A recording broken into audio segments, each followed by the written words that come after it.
What's up everyone, I'm Skratch. This is another Raid Shadow Legends video. Welcome to the Monday kickoff everyone. We got quite a few things to cover in today's video. Plarium's new method of testing the fusions, testing the summoning events, and of course we do have a 10x starting tomorrow, plus another summoning event next to it. Now it's not what we hoped, not what people kind of like wished for, but we're gonna talk about all that in just a second. We do have the summon rush for the fusion guys, so for Amic Trunkheart, and that will start tomorrow. Now this is the very first time when Plarium actually does this in the game. Basically we've never had a fusion where we had multiple summoning events and we actually had a summon rush or something else at the same time. Usually we have summon rush in a weekend, champion chasing tournament in a different weekend, but I feel like Plarium recently are really pushing the summoning events to be every single day, right? The more summoning events they do, the more people will summon, the more people will get baited, the more money they will make. And I feel like what they're trying to do right here, what they're testing, is to see if they are adding a summon rush that gives you fragments or champions for the fusion or whatever. They're testing to see if people are actually jumping in to open more shards than normally. Because hey, this might make other people to be like, you know what? I'm gonna open shards midweek now because yeah, I need to open them for the fusion. I'm gonna do this summoning event, guys, because I need the fragments for the fusion. You know what I mean? So I feel like Plarium is just testing a bit the waters here, and that's why we have this fusion in this way where we have 50 fragments directly from this summon rush, more than any other event. They're literally kind of like testing it to see if it's worth it for them to do it like this or no, or if they're actually engaging more people into opening shards. Hopefully, they're not planning to do triple summoning events for the fusions, because that's going to be just mental for pretty much everyone, right? Like, it's going to be impossible to save so many shards to complete this. How I mentioned, on my main account, guys, I actually saved all my shards, and I'm waiting for this because this gives you 50 fragments. Now, the 10x kind of sucks, honestly, especially for non-voids, but I'm gonna walk you through it. So basically, on Tuesday, 8th of August, they're planning to launch a 10x event to summon the following champions from Ancient, Sacred, and Void shards. So let's start with the good one. Let's start with the Void. 10x on Leorius the Proud. It's great. I would love another Leorius the Proud to make my main one to +4. That would be a massive boost in his stats. Crit rate, crit damage, speed, attack, and all the rest.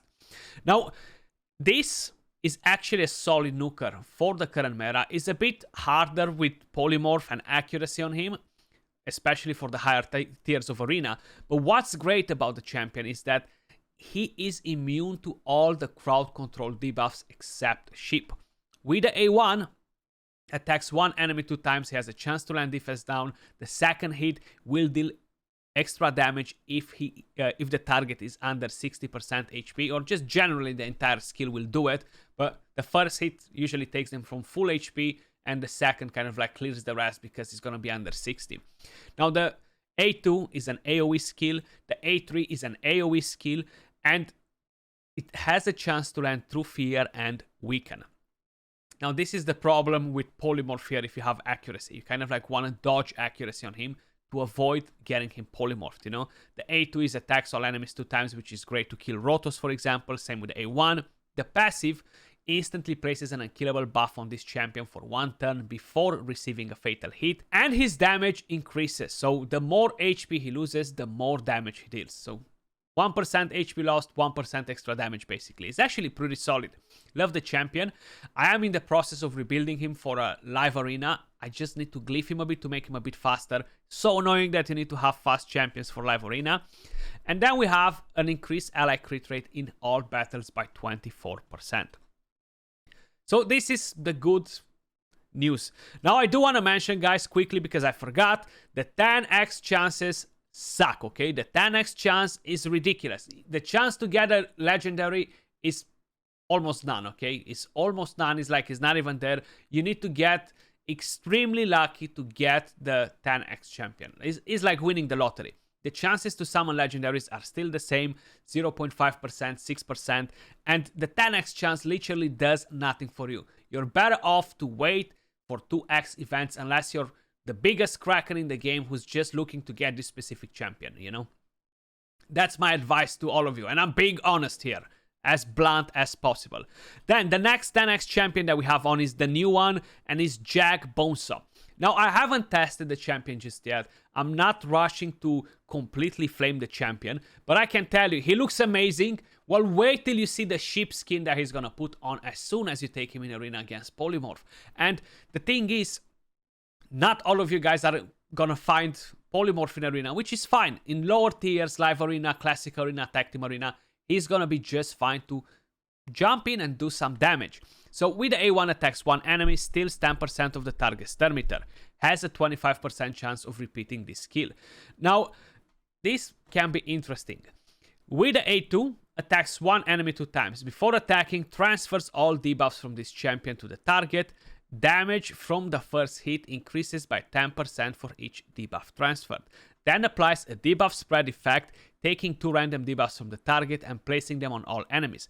And he's gonna increase his damage even more by a further 5% for each debuff transferred, and each debuff applied through debuff spread effect.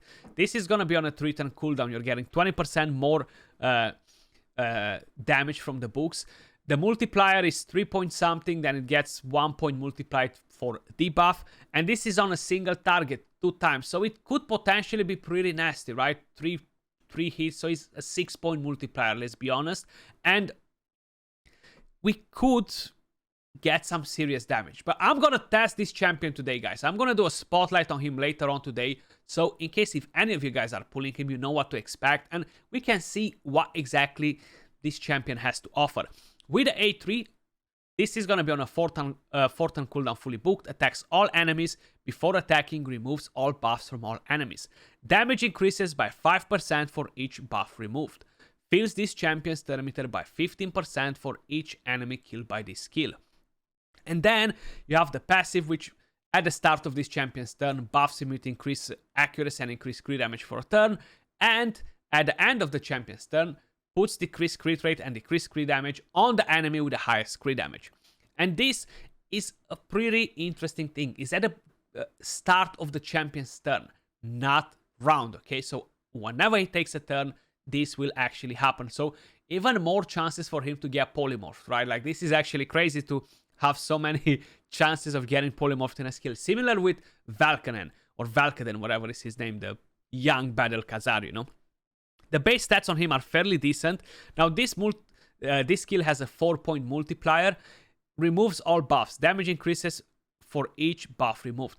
The main thing is you need accuracy for this. For arena, it's very hard to build champions, guys, that will give you damage and they need accuracy. It's pretty hard to do it. Now, yes, you can use this champion in PvE against waves and stuff like this, but is he really better than any other nuker out there? Probably not, you know? So that kind of like kills all his utility for PvE content as waves, etc. I do want to try him in Hydra and see how he performs there with a bit of accuracy.